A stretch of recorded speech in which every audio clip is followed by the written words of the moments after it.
Folks, we are live with episode 10 of Everything Pro Wrestling. Everything Pro Wrestling is a show by the fans for the fans. And tonight I have two first-time guests. First, my main man, Avorey Washington, a.k.a. Kaktis. Sometimes we call him Cactus Jack, and that's Cactus with a K. Cactus, say what's up to the people. Let them know what you do. What's up, people? From Indiana, work at Indiana University, Department of College of Arts and Science, part-time writer. Excellent. And our second guest here is Kyle Davis, a.k.a. Y2K. Don't call him anything else but that. Y2K, let them know about yourself and say what's up to the people. What's up? My name is Y2K. My official PSN is Y2K23. 2400, by the way. I have a YouTube channel, which is aimed under Cool Chris 1000. I upload sometimes WWE gameplay from time to time, but I mainly upload different Japanese games, such as the Hyper Dimension series or Fairy Fencer F. So that's what I do in my spare time. I like it. Gentlemen, we are here to talk wrestling, so let's waste no time and get right into it. First thing I want to talk about is WWE Roadblock. I want your quick thoughts on the show before we start getting into Raw. Cactus, what did you think of the show overall, and what matches impressed you? Did you like the feel of it on the network? It wasn't as good as Beast in the East like they did in Tokyo, but I kind of get where they were going, but it was kind of a tease, like, not a normal tease. Like, it gave you hope that Ambrose was going to win it, but you kind of already knew. It was just kind of like, well, I want to see how this car wreck turns out. But I thought it was a tease, man. Like one of those, I get 20 nuggets from McDonald's and they only give me like 2 sauces. It was like, you want Ambrose to win, but he's not, because they're going to basically, gotcha, like the State Farm dude with the fishing pole. So overall, I thought it was cool. I liked Brock versus Luke Harper. I really would like to see Brock versus Bray, and I think that was a good start to something if they actually embellish and roll with that for Mania.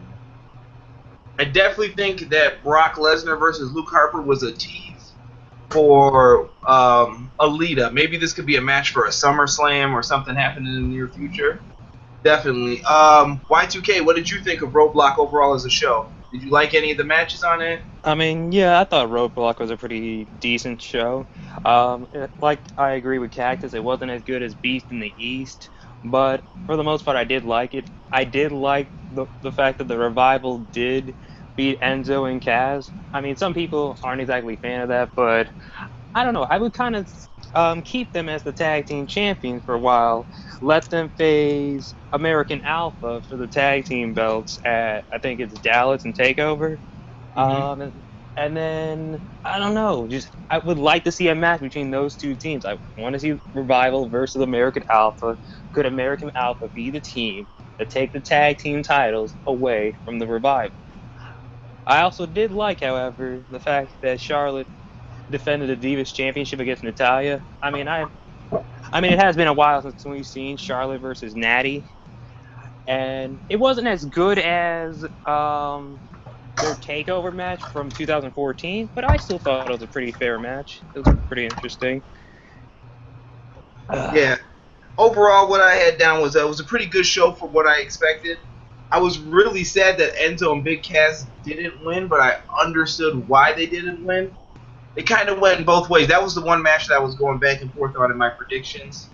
We also had, I was sad, same thing that Cactus mentioned, that Dean Ambrose didn't win, but I think he put on a performance that showed he is the modern day Mick Foley, as I said on last week's episode. There's something definitely there with him that is a superstar like that. He's going to show that he has it. And I think that my last statement on it's going to be that I like these live shows, and the fact that when they do these, I think that it should be Royal Rumble. You get a really good card for this live event, maybe make it so that there's a few more bigger matches on it, kind of pay-per-view like. You show it in a house show setting, and then you go into Mania. So that way everything makes sense, it's lined up nicely, and everything works out. Instead of having like the Jack Swagger Jericho match or Stardust, Sami Zayn match on here. You just make it a really big card that feels like, man, I gotta have the network to see this. All right. But guys, we're gonna get into Raw from last night next. Okay. Raw from Pittsburgh, PA. First match we get into, it goes right into Big E and Xavier Woods defeating Rusev and Del Rio. Kaktis, what are your thoughts on the New Day right now?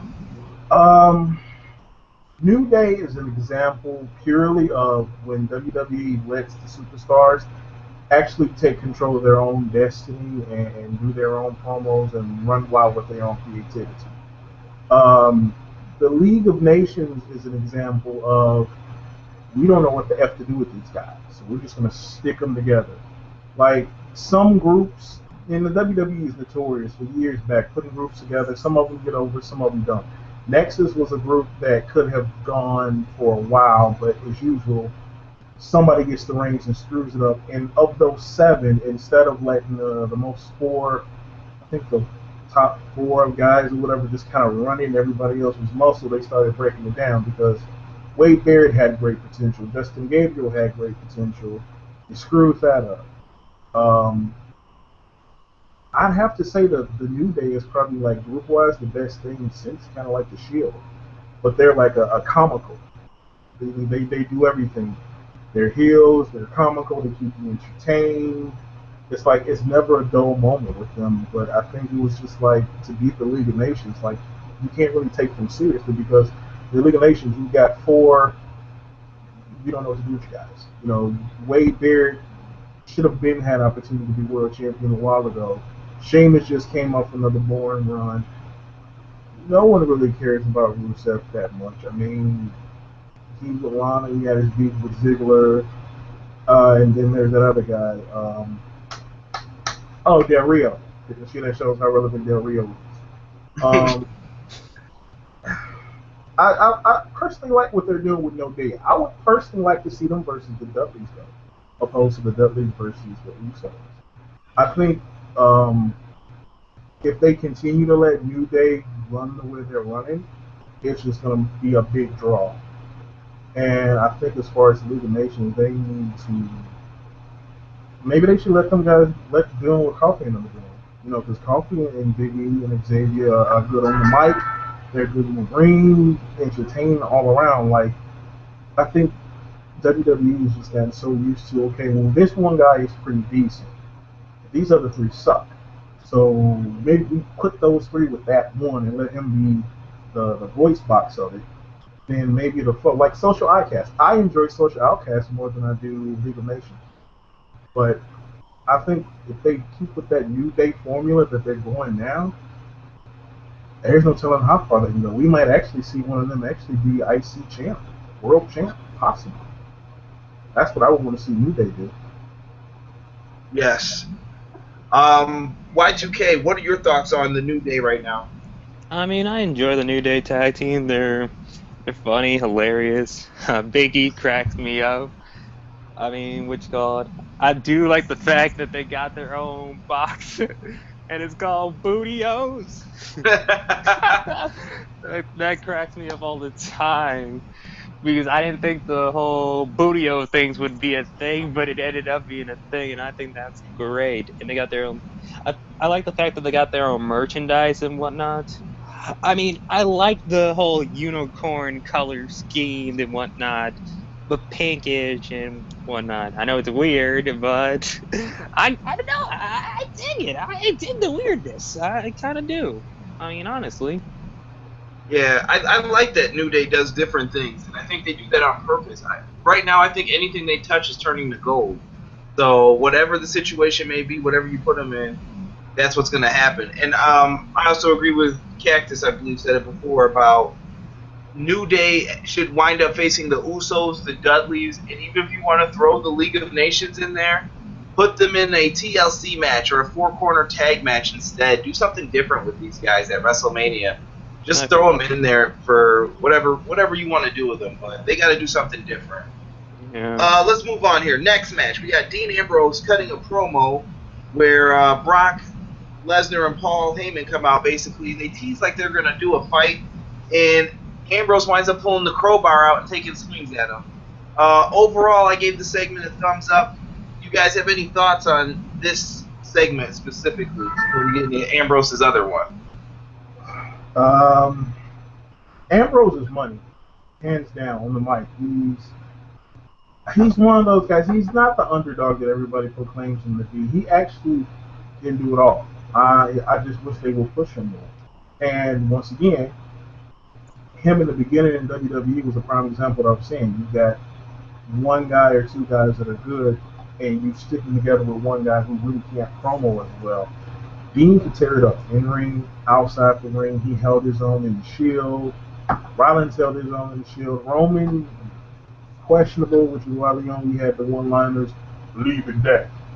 But Dean is just about a total package. You know, for most females, they love that dirty, Daryl rugged look from Walking Dead. When my ex, she's, Dean Ambrose is kind of cute. He's like that weird cousin that's kind of hot. If you squint and you have like 2 drinks, but Roman Reigns is hot. And Seth is a punk, but I think he's ready. They keep teasing us. It's not as bad as the Daniel Bryan tease, where you want to see Daniel Bryan become champion, or you want to see another internet darling become champion, like you want to see Finn go to the main roster and get the belt. You want to see Neville actually get a title that means something.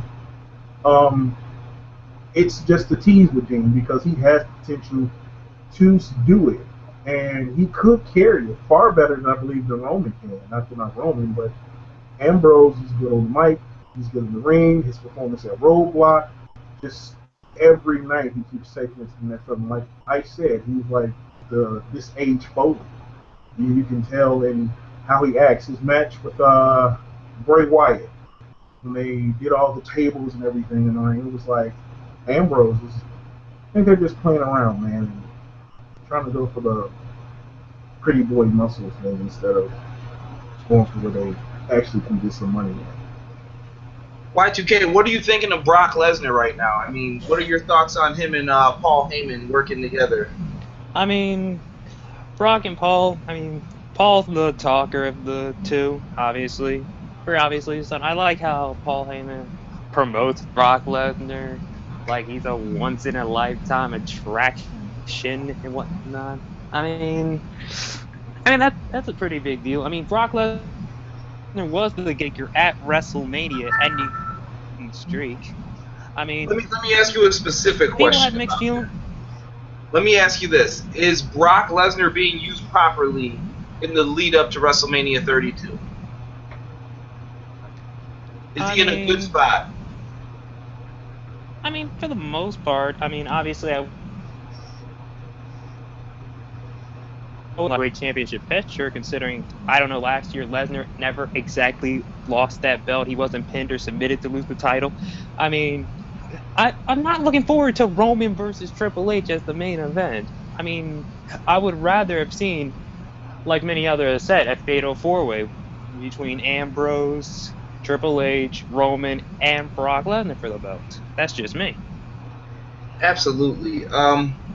We're going to move on here. I think a lot of this stuff we're going to be able to fly through. So we get Ryback defeating Sin Cara. Anybody have thoughts on this? Ryback in the new Goldberg look, and I don't know what Sin Cara was wearing, some dominatrix outfit. That scared me. I'm not going to lie. Yeah, I was a bit petrified. That's once again, I think it's some kind of point in time where WWE hits this, we don't know what the hell to do with these guys. And Ryback was fine with the whole big guy thing, feed me more thing, even though it got a little, tired, but the crowd was into it.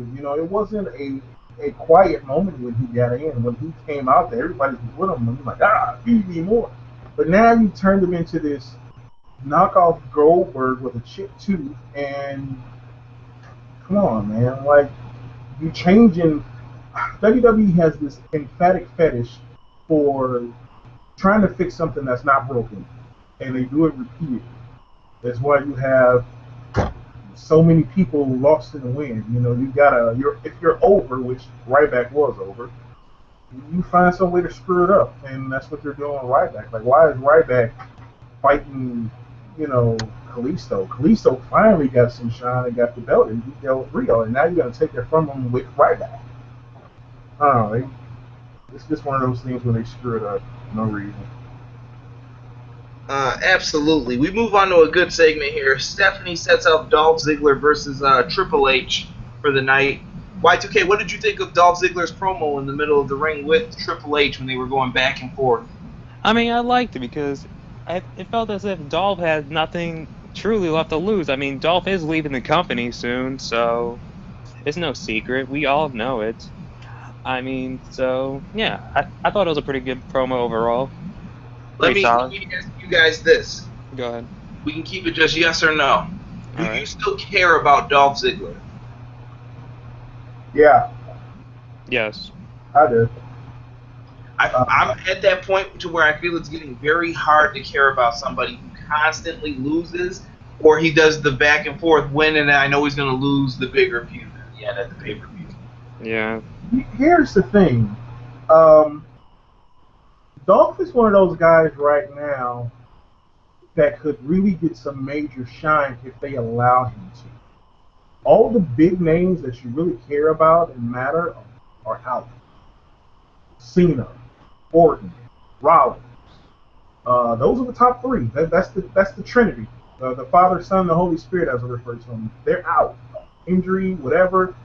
This is a proper time for somebody like Dolph Ziggler, maybe Wade Barrett, by the skinny of teeth Del Rio, to actually let them run for the world title. Because Brock is only there part-time. Triple H needs to stay his butt retired. Roman is kind of, I get seasick watching Roman because the fickle WWE universe, one minute they cheer him, one minute they boo him. So it's like I get motion sickness from listening and watching them. Even when I go to the shows live, one minute is yay, boo, yes, like you gonna cheer him, you gonna boo him, make up your mind. So this would be a perfect plateau in time for somebody like Ziggler to step up and get the brass ring, but they keep playing the same minstrel song and dance over and over, which would lead you to feel the way you feel about Dolph, when there's plenty of times Dolph could have been a champion. There's plenty of times where Bear could have been even a champion, even a transitional champion, but they got so much talent there in Dolph and in others that they're not properly utilizing. I couldn't help but agree with that. One thing that I will say is that I wonder if they're serious about pushing these guys, though, because of the gimmick Ziggler's in with that, 80s kind of look. And I'm like, what are they going for here? It doesn't make sense. But hopefully it all makes sense later on, and maybe Dolph gets some shine out of this because he's in his last contract right now, and rumor has it that he's not going to re-sign. We also have I thought this was a decent match with Sami Zayn defeating The Miz. Y2K, what do you think of Sami Zayn coming up to the main roster? I know you were a big fan of his in NXT. Yes, I was a very big fan of Sammy in NXT. I mean, Sammy coming to the main roster, it certainly did catch me off guard, considering that it is WrestleMania season. I more or less would have thought Sammy would have came after Mania, but I'm extremely happy that Sammy's on the main roster, and the fact that he could be potentially challenging Kevin Owens for the Intercontinental Championship at WrestleMania. I mean, I'd love to see it. Now, I don't know if Sammy's going to win that match or if Owens is going to cheat or whatever and build the feud on to the summer, but I'm still looking forward to it. Yeah, I think those two that are... Oh, my goodness. Kaktis, I got a question for you. With the ending of that match, is this going to lead a multi-man match, or is it going to be one-on-one between Sami Zayn and Kevin Owens? Sami Zayn and Kevin Owens. Hopefully it's not a repeat of what we got in NXT. I tread like a fat man on thin ice when referring to anyone coming from NXT to the main roster because it scares me. Kevin Owens has had a great run thus far since being up there. Unfortunately, it really hasn't rubbed up on Tyler Breeze. It really hasn't rubbed up on Neville. I'm hoping You know, because to see Zayn come up there, and I would have liked to see him the one to end the U.S. by belt streak off Cena, and I think that would have been a great push for him. You know, the injury and all that, but I really fear for a lot of the good performers on NXT when they come up to the main roster because no one's really got love except for Owens. Breeze is struggling. I just hope they do right by Zayn because you know how long can Kevin Owens keep playing with the IC belt? Like how long before they maybe give him a shot at the world title? I'm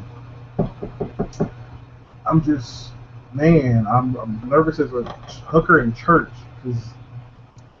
because they're good on NXT. They give you great matches, and it's bad when you watch NXT for an hour and you feel more fulfilled than watching Raw for 3 hours, and you're like, they're going to the main roster. It's like, oh, no, because I want to see someone like, how could I watch someone like Finn on SmackDown or Raw and have the same enthusiasm when I've seen 3 or 4 guys go before him and I've seen them get the boots put to him? Like, Neville is wasted potential. Neville should have been U.S. champion, the IC champion. Like, I think, wasn't he one of the longest reigning NXT champions? Yes. Yeah. Second behind, I think, And Finn Balor right now. dropping to guys like Wade Barrett. Come on, like, I just really hope they do right by Zayn because he's the underdog from the underground. He has great potential, high potential, just like Owens has high potential, just like Neville, high potential. But can you see Finn Balor doing that long entrance on the Monday Night Raw run? Because those ramps are a whole lot longer on the main roster than they are on NXT. Yeah. I think Finn's a star. It's just how you handle it. I think people see it the same way you said. Tyler Breeze that is what you do not want to have happen to you. Neville's I would be okay with this, but could I recover if I get put in this predicament? And then you've got Kevin Owens where they're like, that's the best right now that we see, so it's okay. So hopefully everything works out. Y2K, we're going to get to you for this one. Okay, this match sure. I got shrugs next to in my notes here. Too Bad defeats Brie Bella and Alicia Fox. I have also the words "I don't care" next to it. Horrible. But what did you think of the match? I mean, I thought it was a pretty decent match. I'm still questioning on what they could potentially be setting up for. I mean, I question why Lana's, having her little beef with Brie Bella as it is. I mean, I don't know. I'm just confused on it. I'm just like, what are they going for here? Are they going for Lana versus Brie at WrestleMania? Is it going to be like a tag team match? I honestly don't know. She hasn't even wrestled a match yet, has she? No. Technically, WrestleMania would be like maybe her first match if they let her wrestle. I mean, well, that segment rolls right into the next one because backstage we see Paige and Lana have a segment. Don't start my emotions. Don't start my emotions when it comes to my baby girl Paige. Don't be a sick freak. Now listen, we got these two in the backstage segment, which is making me think that they're going to possibly do like a tag match, maybe to cover up Lana's greenness, because she's probably not that well in the ring yet. She probably can't handle the psychology of controlling a match. So you put her in there with someone like Paige, Brie Bella. People know what they're doing, and I think she's going to be fine. That's my prediction for the match. But overall, things are looking good, I think, for all the divas in this. I think the match can turn out to be okay, but it doesn't seem like, oh man, this is gonna be a lost cause. This is gonna be horrible because she doesn't know what she's doing. She'll be fine. They're gonna pair her up with people who know what they're doing. Yeah. I tell you what, how about you put Lana in a match with Eva Marie and call it a first person to break the other's neck death match, and yeah, Eva Marie. Or just let Nia Jax sit on Lana, because I'm confused. Cause I don't get it. She hasn't wrestled a match. What is her beef? Like, at first I just thought Lana was like arm candy for Rusev, and then a Dolph Ziggler, wham bam, thank you, ma'am, and now you're engaged to Rusev. Like, why are you picking on Brie? Like, there's no point. She's still there's no rhyme or reason has been explained for anything. I agree with that. Which is there's two different diva things with this, because the next segment, actually, I'll jump into that, is Charlotte backstage. She's talking about Sasha and Becky Lynch, and it's gonna get to something, I guess, for SmackDown. She Mhm. alluded that she was gonna expose them or show who they were when they first got in the business, and I really think that they're doing good storytelling with this. They're setting up the story. The story of Sasha Banks has worked hard. She has not yet been pinned or submitted in any match. If she lost a tag match, it was one of her partners who got pinned. She's worked very hard for her spot. Becky Lynch is the fiery redhead who has shown that she deserves to be in the spot, which is why I think she got into the match, and that she belongs. That she's kind of been the, I don't know what to call it, like the sixth man that impressed the coach, the one kid who impressed the coach on the team, that it's like, okay, I can get down with that. And Charlotte is a product of her father. That's the kid on the team who, yeah, my dad played basketball here, and I'm good too. And it works out right now. They're telling a good story. So far, what do you guys? Do you guys like that build up for those three? The match that they're going to do, the triple threat? Y2K, what do you think? I'll go to you first. I know you're the Divas fan. I mean, I'm enjoying it for the most part. I mean, I was a bit nervous at first when it came to those one-on-one contenders matches, but after I saw the first draw, I was like, yeah, I think it's safe to say that we are going to get this triple threat match after all. I mean, because it's a match that the fans want. They want this triple threat match at Mania. I want this triple threat match at Mania. Now, who walks out Divas champion? That's a little iffy. I mean, I personally would prefer Becky Lynch. Some prefer Sasha Banks. And then you got some that actually want Charlotte to retain. But I don't know. For the most part, I am enjoying the build going in the Mania between all three of these women. The I mean, key to that match, I think, is me and you usually talk about NXT a lot, and I think the key is to give those girls enough time to show their stuff like they do in NXT. You can't give them 5 minutes to say go out there and have a triple threat match. These girls need at least 10 to 15, even 20 minutes that you're like, go out there, launch your stuff, make this good. I mean, WrestleMania this year is 4 hours long. I'm not sure if we have a pre-show or not, but maybe they'll get some decent time. I hope There they get should, decent time. there should be no excuse for why they don't have the time, but I, I I mean, they can't do 3 hour Raws right, so who am I to say that? that is true. But I will say this though. You remember WrestleMania 29? Yes. When there was basically no back. I think it was 29 or was it 28? I'm not sure which WrestleMania it was, but there 29, where there were no no. backstage segments. Yes, there was no backstage segments except the pre-show, pretty much. There was Actually, no. that's the shirt I am wearing because we were both there. Ah, that's what's up.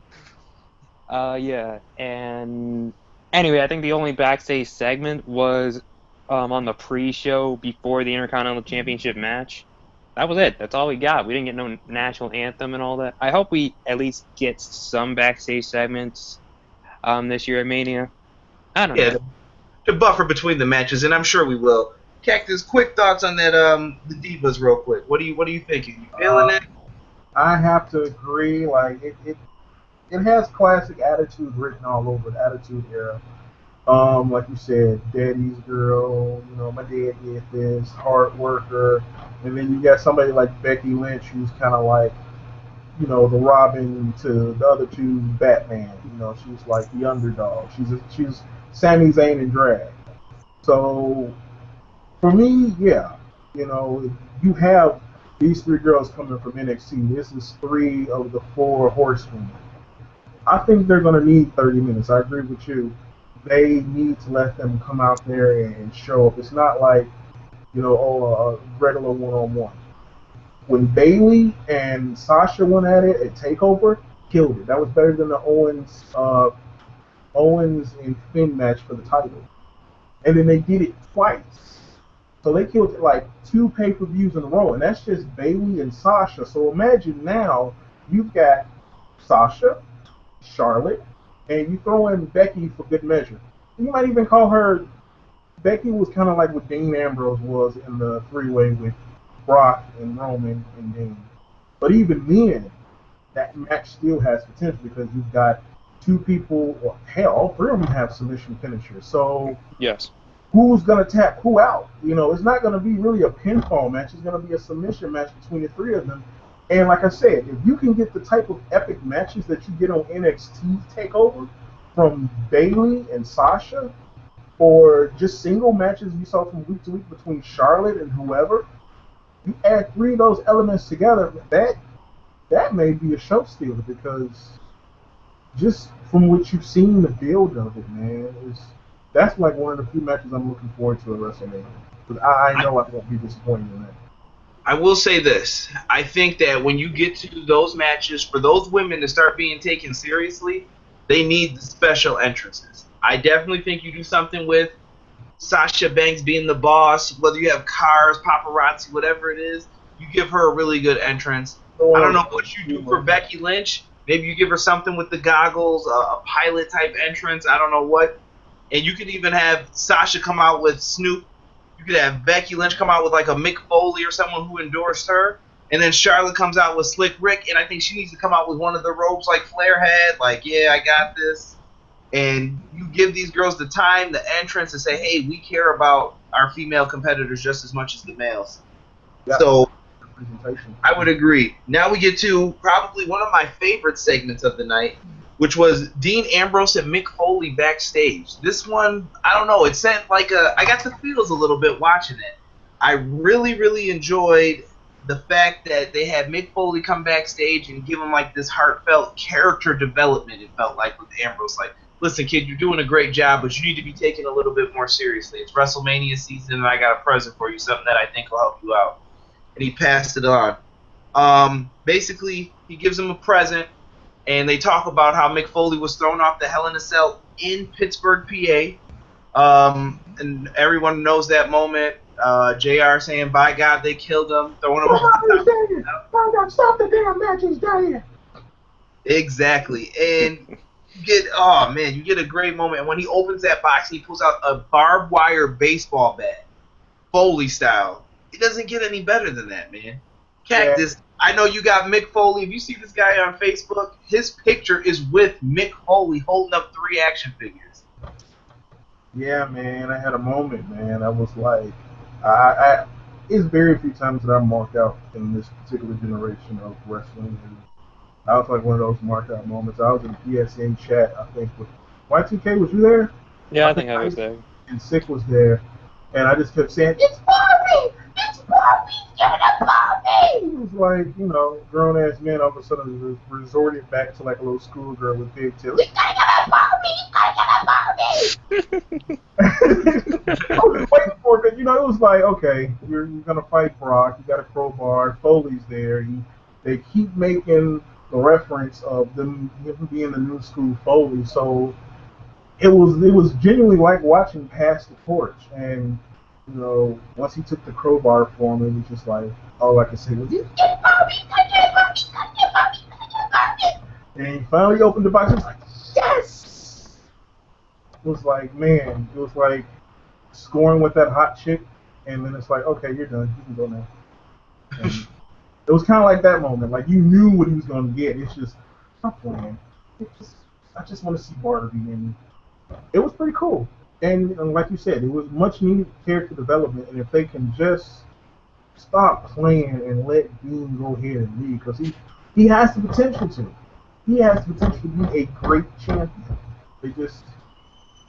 I think they're just waiting for that right moment, or when it's dull, that they flip it and pull the trigger. Kind of like they did Foley. Like I said, he reminds me a lot of what they did with Foley. They teased it.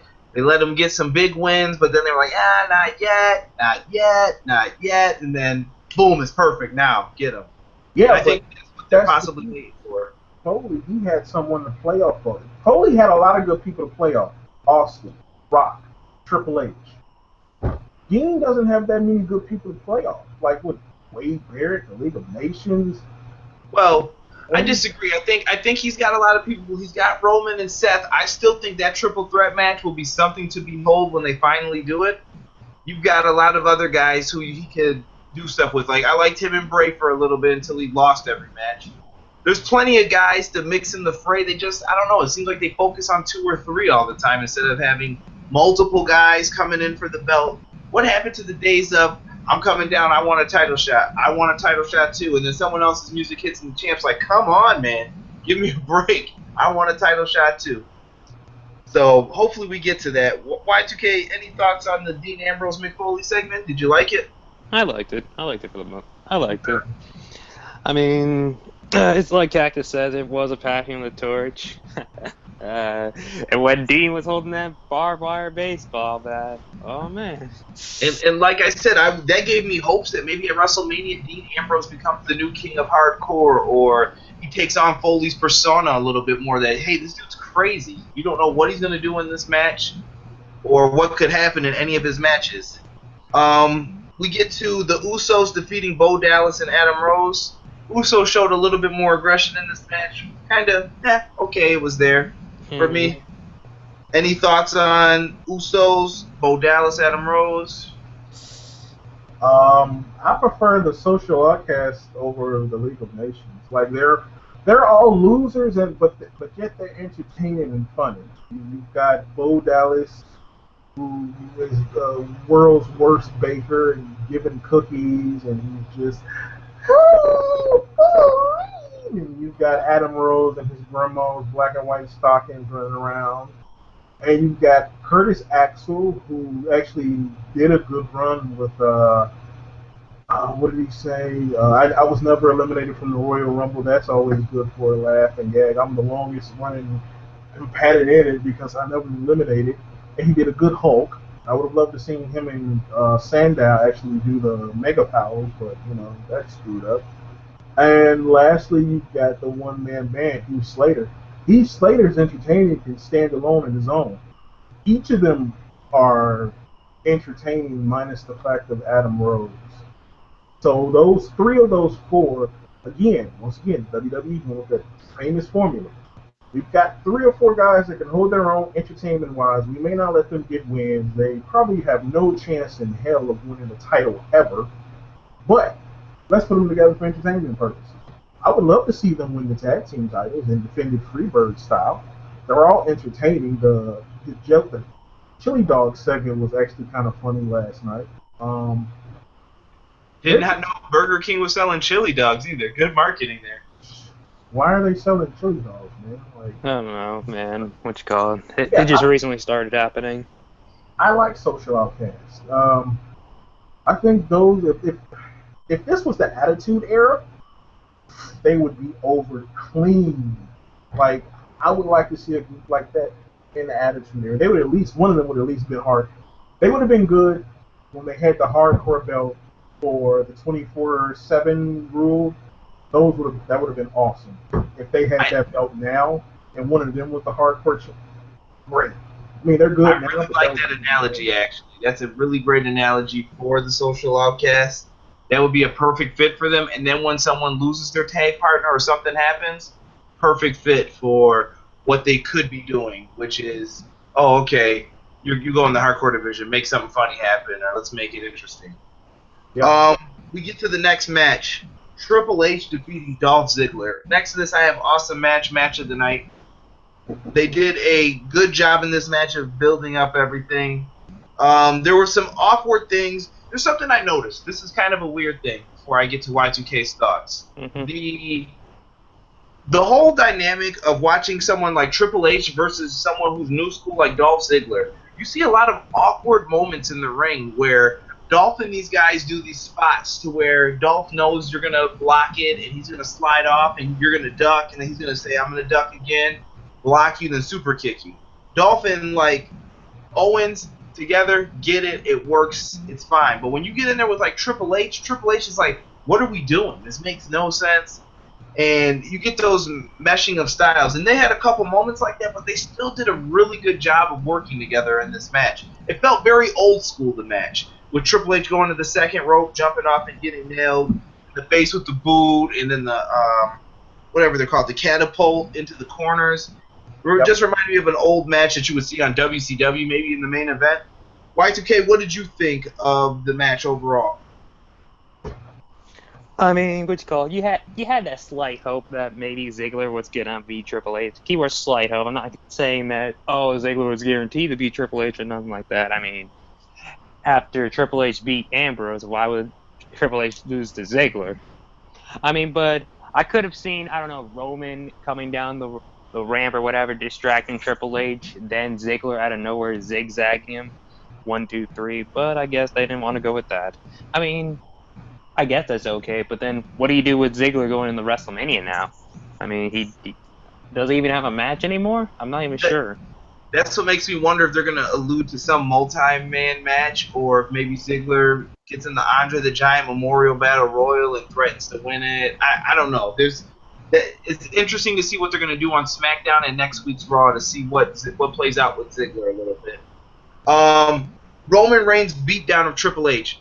Roman beat Triple H's behind real bad and got his revenge on him. Took him backstage. Shout out to Kaktis for sending a tweet to WWE Games calling him out. You said WCW and I fell asleep. I'm sorry. Oh, harsh. BA's not going to like that if he's watching the show. Now, Kaktis sent out a tweet to WWE Games basically saying, hey, people do go backstage and fight. We need it back in the game. So thumbs up to you for that, sir. Kudos. Hey, man, shout out to 2K for actually making a good playable game. They're still working diligently on it. They got a long way to go, but thus far it's been pretty good. So Absolutely. And I loved Roman's beatdown here. It established that he was back and that he was getting revenge on Triple H, and it made him look kind of tough for once. I was like, okay, even the Usos couldn't control him. He was pushing refs. He's like, I don't care. This dude freaking tried to end my career. He tried to mess my face up. I'm not going for it. And I like that. So they were booing him. Say it again? They were booing him, though. Like, see, that's my problem with the fickle fans over it, though. You can't have it both ways with Roman. Like, he's not doing anything wrong or bad to the point to where it's like, well, why are you booing him? WWE shoves him down our throats. Okay, but down your throat for 15 years. They always will have their guy. I mean, at the end of the day, what I think they need to do with him is pull the Rocky Maivia. He needs to just go heel. I'm not saying align him with Triple H, but maybe he just turns and he finds his own way. Let Roman talk some crap to the fans, and then he can show it off. You know what I mean? Let the people play off their reactions a little bit. Perfect example, the New Day. New Day went heel because people were booing them. Now, the moment they go heel, what happens? The people now are cheering them. I felt like New Day were the faces last night in that segment with, the League of Nations. They are forgettable. The League of Nations. And they went in there and they cleaned house in the beginning, and then after they got the beat down, I felt sympathy for the New Day. I'm like, man, it's 3-on-4, man. You should be able to beat them down. So, whatever. We get to a funny segment. I call it the losing luster segment because I liked them at first, and now I'm starting to fade from them a little bit. R-Truth and Goldust. Y2K, what do you think of the Golden Truth as a tag team? Are you still feeling this segment? Oh, God. Oh, my goodness. I'm like so confused. I'm like, at first, wasn't Goldust the guy trying to get R-Truth to be his tag team partner? I get what he's going for. It's kind of like a reverse psychology for the most part. I mean, R-Truth said no to Goldust so many times to be the tag team partner. And then now, all of a sudden, Truth wants to team up with Goldust. I mean, it's reverse psychology. Goldust is not having any of it. I mean, is the Golden Truth going to happen? I think so, whether I agree with it or not. But it's nothing I can do about it. Yeah, I think they're going to wind up becoming a team eventually. After we get from that losing luster segment, we get to probably what I felt was one of the saddest moments of the night. Neville defeats Jericho by disqualification, but Neville is injured now from Oh, no, not my boy Neville. Let me do a 2-for-1 for that one. Going back to the lackluster scene, I think that is WWE with a lack of creativity for Goldust going back the well once too many times, because at the point now I'm beginning to think Goldust is black and he's a brother and an African American card carrying member of the African American community, because didn't he do this with Booker T? Like anytime they get ready, they tag him up with a brother. It worked, and once again, it's a shout out to the Attitude Era. Him and Goldust tagging up, it worked. R-Truth doesn't have that same charisma that Booker T has. You know, R-Truth gimmick is coming out. Oh, my bad. It's on me. I ain't in this match. That's on me. My bad. That's his thing. It's a running gag. Goldust is cool. He's over, but he's another one I feel whose potential was wasted. Like he probably did his best work in WCW and early Attitude Era. Now I think they're just reaching for them. R-Truth is never gonna. Has he won the U.S.? I don't. R-Truth has won U.S. I think once or twice. For a week, I think he won it once. Then Yeah, he lost it. They're not going to let him surpass the U.S. IC class ceiling. So I don't think they're really going to take him seriously as a tag. Same with Goldust. You know, you kind of hate to see those guys, you know, waste the potential because they are good. You know, I would like to see more thought out, more in-depth comical backstage segment with them. I was there for Raw week before last in Chicago, and the segment with the pizza was actually kind of funny with Mark Henry. Just I don't think there's certain stuff you guys don't see when it goes up the air, but after it went up the air, Henry came out. There was a ring full of people. Henry came out there eating the pizza in the ring, offered Strowman some pizza. He slapped out of his hand, and they started beefing and going at it. But I think it gets to the point they don't know what to do with certain people. As far as Neville, again, wasted potential, man. And, you know, this cat was one of the better champions on NXT, and you bring him up here with the main roster, and you're just kind of dicking him around. Like that's wasted potential. He could be a great U.S. champion, a great IC champion. It's just like I hate to see some of these NXT guys get to the main roster because they're going to get dicked around and they waste their potential. And now that he's even injured, now how long is he going to be out? Because Sami Zayn was out for like 6 months, and it's not as bad as if you guys remember Jushin Thunder Liger. I remember a match in TNA he had against Samoa Joe in 06, 07, I want to say, where he did the same thing. He did a baseball slide and his ankle rolled over. And he basically shattered his whole ankle trying to do that baseball slide. And long story short, he messed it up real bad. I think Neville's is fractured from what I heard. So that's not as bad, I don't believe. So his didn't sound as bad, but he's still going to be out for a little bit of time. I think he's missing Mania definitely because of this. Just a sad situation for Neville, and hopefully he comes back even stronger and they find a meaningful role for him to compete in. Dang. AJ came out, made the save, leading to AJ versus Jericho. We can get into that later on. Then we get to the main event segment, gentlemen. Vince McMahon, Shane McMahon, and The Undertaker. Kaktis, thoughts on the segment and the match? I'll let Y2K go with this first. I got a lot to say about that one. Oh, goodness. Nah, Daniel, go ahead. I mean, I'm still iffy on the whole Shane versus Undertaker thing. I mean, I see what they're going for the most part, I guess. But, I don't know, man. Shane McMahon defeating The Undertaker, I guess it's somewhat believable, but... Are you not buying it? I mean, Shane and Undertaker are both too old now. I mean, had they done this, like, maybe a few years prior, I would have believed it, but I don't know, man. I'm just not that big a fan of Shane versus The Undertaker going into Mania. I mean, either Shane's going to get some assistance at Mania, or Undertaker's just going to beat him. I don't see Shane defeating The Undertaker cleanly. I just don't see it. I don't buy it. I really don't. I didn't see the streak ended. Whoops. It didn't happen. Horrible. But at least with Brock Lesnar ending the streak, that was, I guess, somewhat believable. I mean, Lesnar is a former NCAA champion, UFC heavyweight champion, undisputed WWE World Heavyweight Champion. Played in the NFL. Yeah, played in the NFL too. Yeah, I mean, that was key factors. Do I agree with Lesnar ending the streak? No, but it's believable though. It was what's best for business. Kaktis, I want to hear your thoughts. You said you got a lot to say about this. Oh yeah, definitely. Shane Undertaker. Now, I don't take anything from Shane. I kind of feel what Y2K says.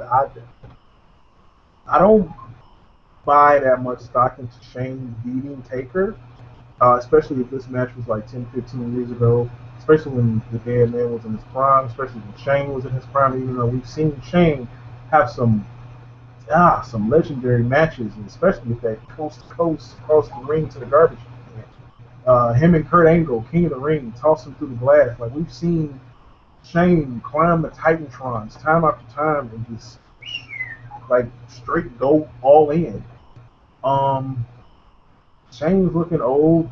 Dead man is decrepit and should be in a wheelchair, but that's besides the point. I mean, how much damage can they do in the Hell in a Cell? I'll say that, but at the same time, like, what was it, the Dean Ambrose, Seth Rollins Hell in a Cell match we saw and Bray Wyatt was underneath the ring or whatever. So I'm thinking it could be one of those. Somebody's going to interfere. Um, would we want to see Shane take over Raw or whatever?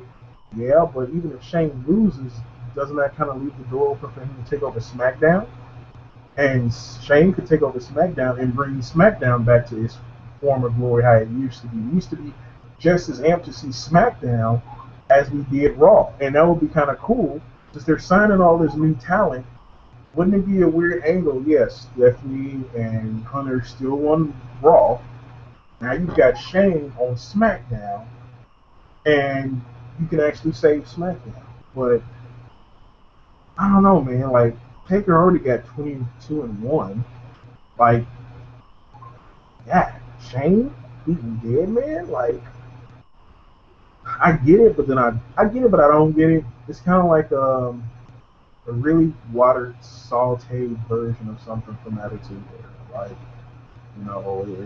that's the ultimate underdog thing. Like, you get why Shane's fighting, but Taker's just fighting just, hey, WrestleMania. Can you really put stock in that Disney fairy tale of Taker's not gonna lose, it's Mania, the magical powers are gonna come? Like, no, he has a blemish on the record. Do you further disrespect the Undertaker and give him 22-2 now? And you look like we can understand Brock. Shane? Like, okay, next WrestleMania, Undertaker versus Zach Gowen. Like, I just watched Undertaker get his ass kicked by a one-legged man. Yeah, I mean, when I look at this whole dynamic with the Undertaker, it's one of those. I want Shane to win just because I want Raw to change, but then at the same token, you want the Undertaker should get the win because it's WrestleMania. That's Taker's kind of deal. Tough to say what's gonna happen. I'll wait. I'm gonna wait it out and see what the next 2 or 3 Raws behold before the show. I have a question. Yes, sir. I was wondering, what exactly do you think would happen if the match were to end in a draw? I'm just throwing that possibility out there. Say both men's shoulders were down for the pinfall, 1, 2, 3 in the middle of the square circle. I think what happened? That would lead to some controversy. I think the next night, no real solution. Then it opens the doors for a different storyline, hopefully. Because I'm hoping Shane sticks around. I haven't heard anything that he is, so I'm kind of like, so I don't want to speculate into it anymore because I kind of want to watch the story play out and enjoy it. No, I feel you. Honestly, I'm hoping Shane, if he does go the angle of Shane loses, that he takes over SmackDown and brings back Teddy Long as his assistant. That is not right, my good man. Holla, holla, holla. Guys, I got 2 quick segments for you real quick. Sure thing. Real quick answers on these. WrestleMania 32 build-up. Y2K, are you feeling WrestleMania 32 right now? Honestly, no. And considering that I'm actually going to that WrestleMania 2, I'm not feeling... I mean, that's terrible for me to say considering I'm going to that Mania, but honestly, I'm looking more forward to the TakeOver than I am Mania. All right, Kaktis, same question. Go ahead. No, finish. Why you finish? Match on the card, and I don't know. I just feel that they could have went a different route with 32. That's just my honest opinion. Or I that's agree. it They for got me. a lot of injuries right now too. For to be fair to them, but Cactus, what do you think? Are you feeling WrestleMania 32? WrestleMania 32. I have 3 words, given the fact that we probably won't have Hogan. We won't have another Fowler, a lot of injuries. I have 3 words for WrestleMania 32. Fix it, Jesus. Fix it.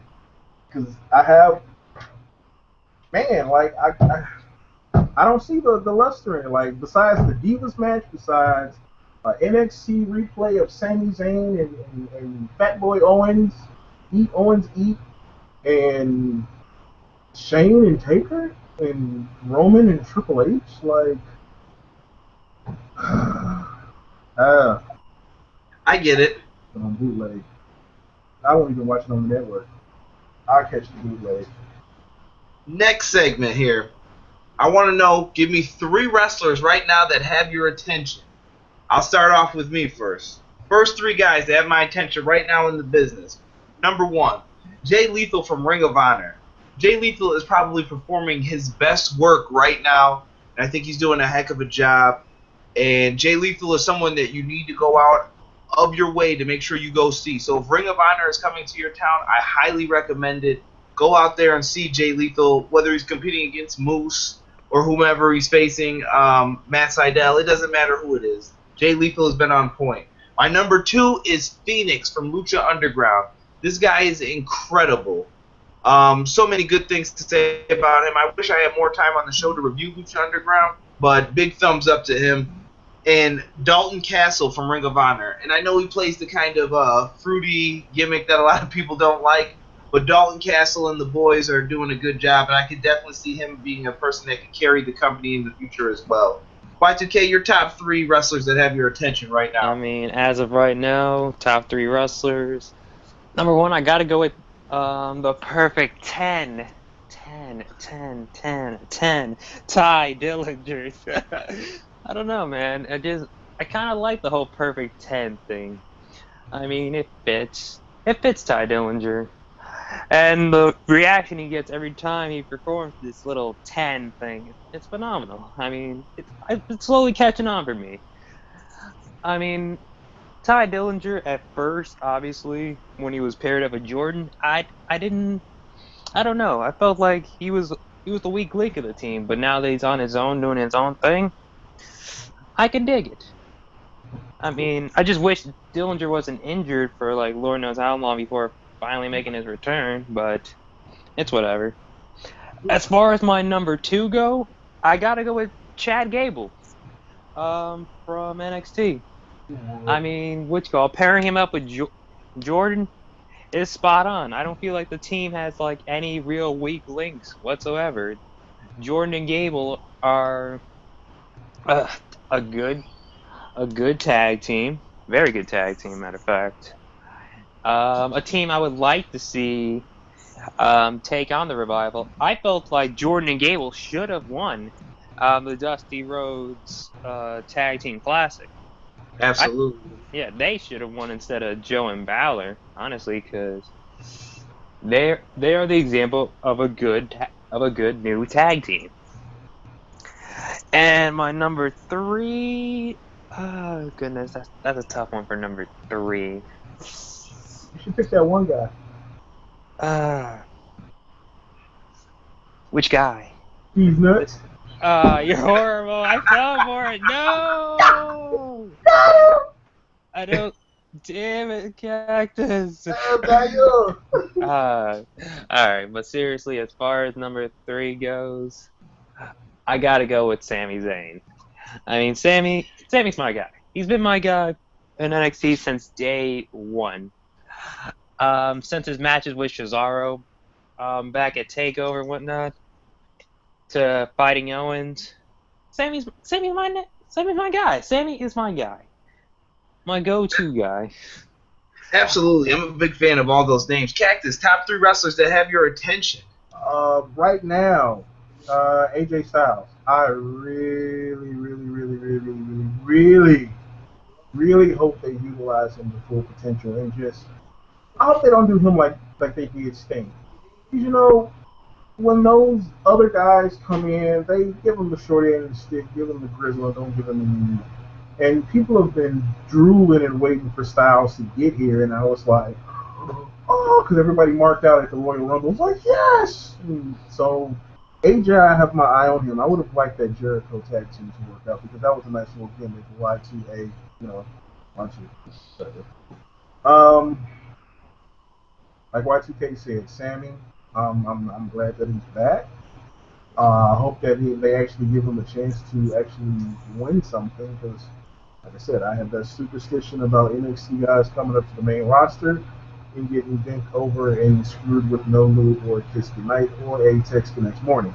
So, Sammy's one of mine. Third, I'm kind of watching the Dudleys.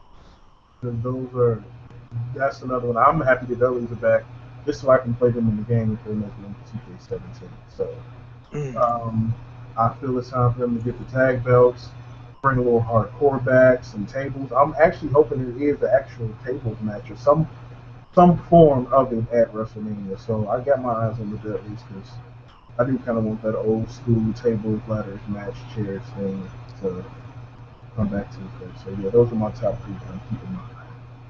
And gentlemen, it has come down to the last segment of the night real quick. We are going to review the last match, the third match, in our greatest WrestleMania matches. We're going to quickly go over the third match, which is in no particular order. People, I just don't want anyone to say that, hey, this is how you rank them, this is stupid, and this is why. Third match in greatest WrestleMania matches comes from WrestleMania 13.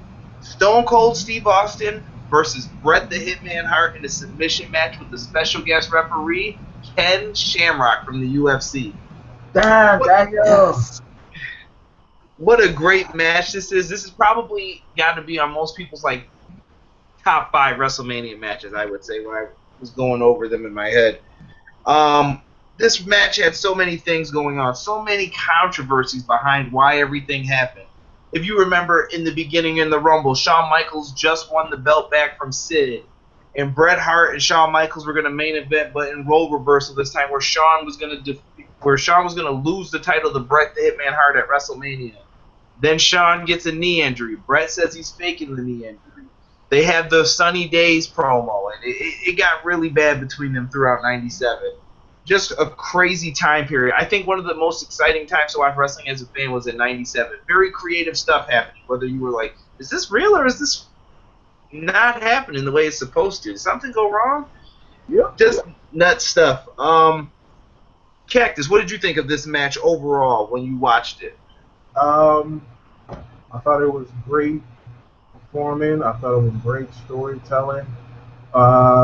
Then you've got Bret, who's supposed to be the, eat your vitamins, blah, blah, blah. I'm the good guy. And then you've got Austin, who's coming into his own. I think after he won King of the Ring, he was coming for everybody. He was going after everybody. And Bret was at the top of the list. So it's like, now is an era where you no longer like the good guys like Bret, who are just, squeaky clean like Cena and Hogan ran them down our throat. Now it's like we like bad guys like Austin.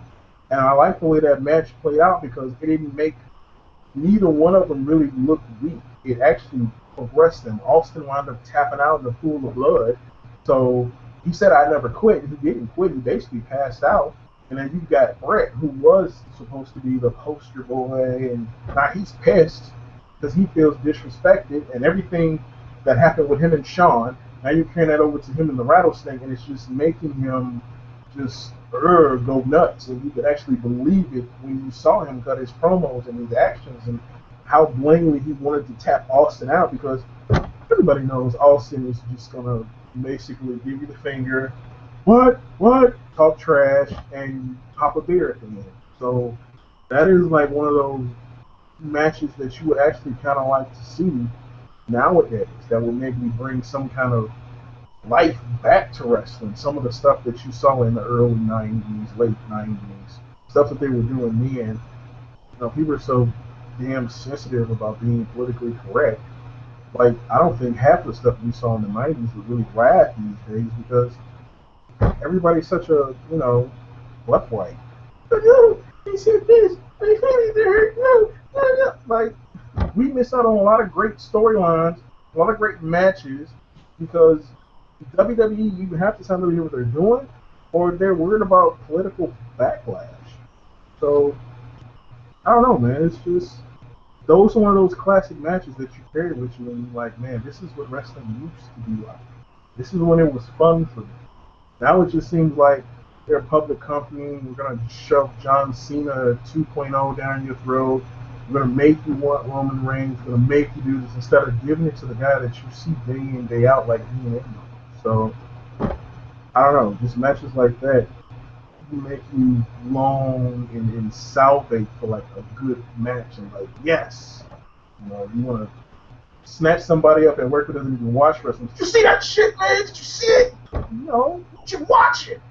You don't have that same feeling these days. I haven't had that moment since CM Punk John Cena when Punk dropped the pipe bomb and you told everyone, yo, you gotta check it out. If you just raw this one, you gotta watch it, dude. I'm telling you.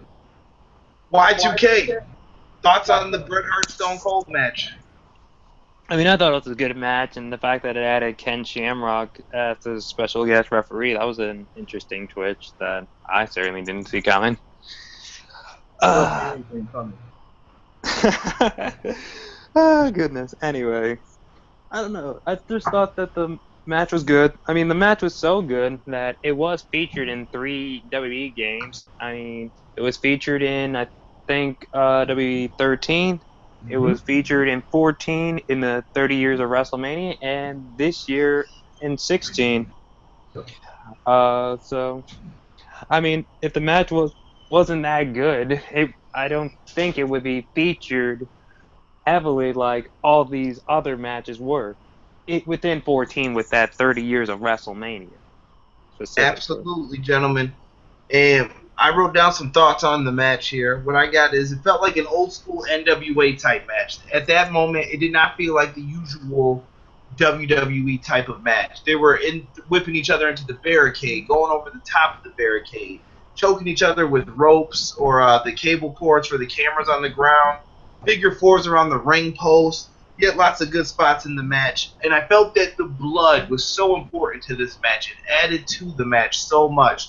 And I guess I didn't know this until the other day. Bret Hart told Stone Cold that there's going to be a shot in this match with the blood that the people have to see. This part where he had his hands down and he's trying to get up and he's yelling and the blood's coming right down his face. He said that people have to see that for them to believe this double turn. And that's my last point. This double turn was done at its best. It was just great. I mean, I know most people have seen the Ziggler Del Rio double turn when they made Ziggler the face and Del Rio the heel, but this was really good. This is how you properly do it. Bret Hart came off as the whiny guy who still tried to beat him down after. Shamrock looked like a badass from UFC coming in. Like, I'm not going to take these wrestlers crap. I look good. He's like, all right, Bret, get out of here. And Stone Cold looked like the ultimate, never gave up. I kept fighting. I'm going to fight, and I'm going to do whatever I need to do to get to the WWF title. John Cena. Absolutely. And Stone Cold just nailed his parts in this. In the end, it was an awesome match. Gentlemen, this was an awesome show. Unfortunately, it has come to an end, and I'm going to have to kick it to you guys for your shout-outs. Y2K, do you want to give any shout-outs or any plugs? I mean, I would like to shout out my homeboy, Real Deal Veal. I think he was on, a few episodes ago. I certainly would love to return in a future episode with that guy specifically. So I think it'd be entertaining. I mean, subscribe to my YouTube channel, CoolChris1000. I upload videos frequently. And follow me on Twitter at Y2K2400. Kaktis, anything you want to plug before you get ready to go? XGW. Every year. Best league on the internet, don't let anybody tell you otherwise. Shout outs to the admin team, Animals, Psycho Ice, Hawk Bugs, some weird guy named Y2K that's on there. Yeah, man, like the league, Sick With It, all the members, A9, Bala, Bill. Oh, watch out for my book when I drop it. And I guess Bugs is going to make me a website sooner or later. And yeah, you can follow me on Twitter too, at Henderson. I guess you can, yeah, I think I'm on the XGW Twitter. All those will be in the description. So will the XGW page if you have a PS4. Yep. Gentlemen, I have to thank you both for coming on the show. I never thought I'd be able to get you both on. I'd like to thank you guys for being on. Everybody who always watches the show every week, please, folks, join the Facebook group if you haven't yet. We have good conversations in there about wrestling, UFC. You can even bring non-wrestling related stuff, comic books. It doesn't matter. Talk about whatever you want. Just because it says everything pro wrestling, you can bring up whatever you want in there, folks. We also have more things coming this way. Some guests that I got lined up. Cool things coming. And I have to thank everyone who shares the videos, watches the videos, likes them. Appreciate you guys. Just got to show love. And Kaktis Y2K, once again, I thank you for coming on. Episode 10 is finished, and we are out. Thank you, folks. See you guys.